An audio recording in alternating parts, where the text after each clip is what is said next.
Louis Vuitton was born in Anchay, a small remote village in the mountainous region of eastern France. He was the son of a farmer, Xavier Vuitton, and a milliner, Coronne Gaillard, who died when he was 10.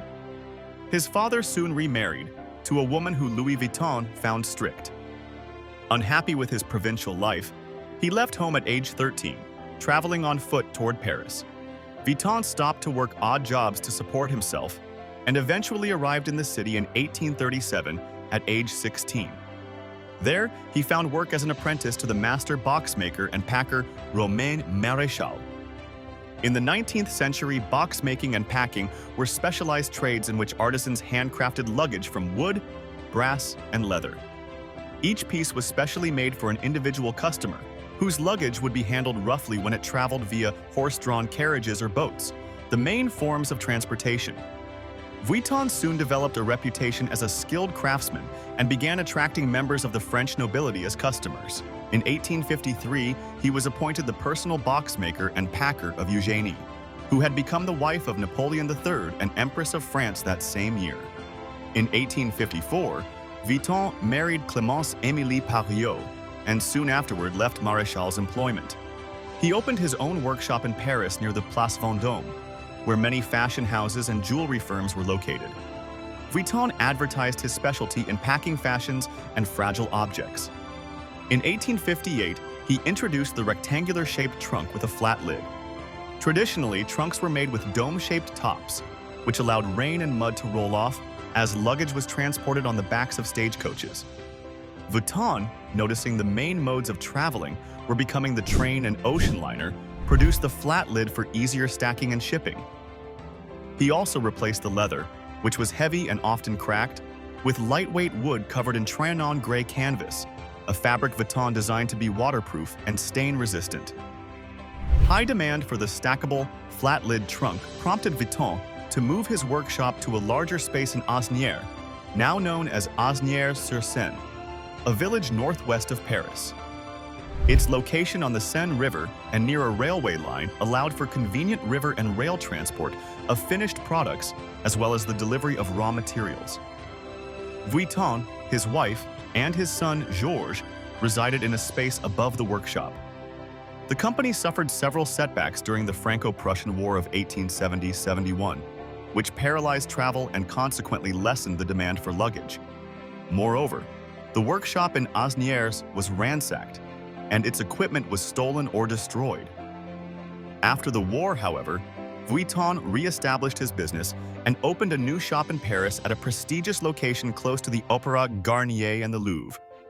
Vuitton continued to experiment with new signature canvases, debuting a patterned canvas of red and beige stripes in 1872, followed by a striped canvas in beige and brown, 1876, and then the iconic damier design, featuring a checkerboard pattern of red and white or of beige and brown, 1888.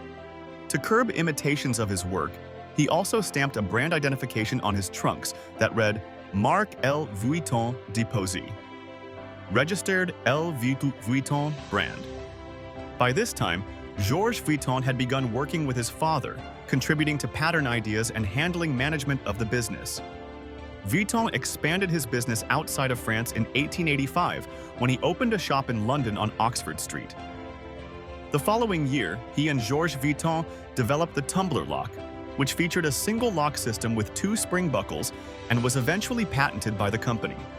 Georges Vuitton was so confident in the lock's security that he is said to have challenged American magician Harry Houdini to escape from a locked Vuitton trunk. The showman, however, did not take up the challenge. Upon Louis Vuitton's death in 1892, Georges Vuitton assumed leadership of the business.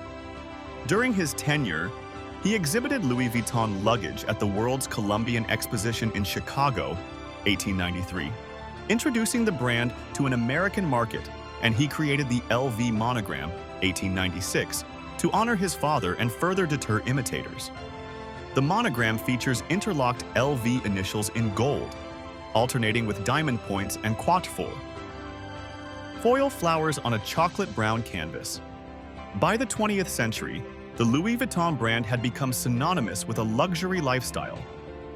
Under the stewardship of Georges Vuitton's son, Gaston Louis Vuitton, it expanded its offerings to include luxury leather goods, and under Gaston Louis Vuitton's son-in-law, steel magnate Henri Racamier, the brand grew from a family-run business into a global brand with stores around the world.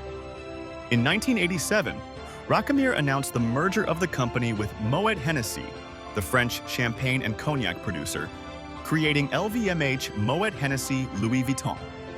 By 1990, however, Racamier had been ousted from the conglomerate in a hostile takeover by Bernard Arnault, who became CEO. By the 21st century, Arnault had grown LVMH into the largest luxury products company in the world, and the Louis Vuitton brand included a full fashion range featuring the work of top designers, including Marc Jacobs and Virgil Abloh. It frequently topped the list of the world's most valuable fashion brands.